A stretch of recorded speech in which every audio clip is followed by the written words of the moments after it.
বহুল আলোচিত পুলিশ সদস্য রফিকুল ইসলাম কনস্টেবল থেকে পদোন্নতি পাওয়া এই টিএসআই চাকরি জীবনের বেশিরভাগ সময় যশোরে ছিলেন। অনৈতিক উপায়ে ডিআইজি সহ উচ্চপদস্থ কর্মকর্তাদের খুশি রেখে পুলিশ বিভাগ সহ জেলায় আধিপত্য বিস্তার করেন।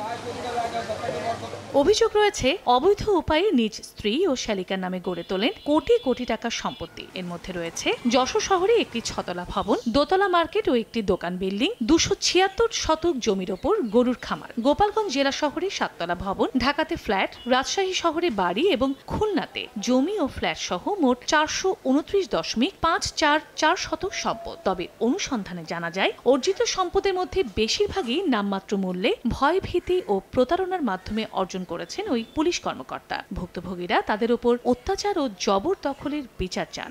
বাড়ি ছাড়ার জন্য আমাদের উপর এমন অত্যাচার করেছে, রাত্রিবেলা এসে আড্ডা মারতো, পুলিশদের নিয়ে আসতো। 16 শতক জমি হওয়ার কথা, সেখানে সে 17.5 শতক মতো জমি দখল করে রেখে দিয়েছে। বেঞ্চের সাথে হ্যান্ডকাপ লাগায় বেঁধে রেখে আমাকে টর্চারিং করে যে আমাকে 10 লক্ষ টাকা দেওয়া লাগবে, কুরাসের ভয় দেখায় আমার কাছ থেকে টাকা দাবি করে। দুদকের আইনজীবী জানান, ইতোমধ্যে আদালত থেকে পুলিশ সদস্য রফিকের সম্পত্তি বাজেয়াপ্ত করার নির্দেশ দেওয়া হয়েছে। অনুসন্ধান পর্যায়ে এই সকল সম্পত্তি যাতে বেহাত করতে না পারেন, হস্তান্তর করতে না পারেন, সে কারণে আমরা দুদক এটা অ্যাটাচমেন্টের জন্য আবেদন করেছি এবং সেই অনুযায়ী আদালত অ্যাটাচমেন্টের আদেশ দিয়েছেন।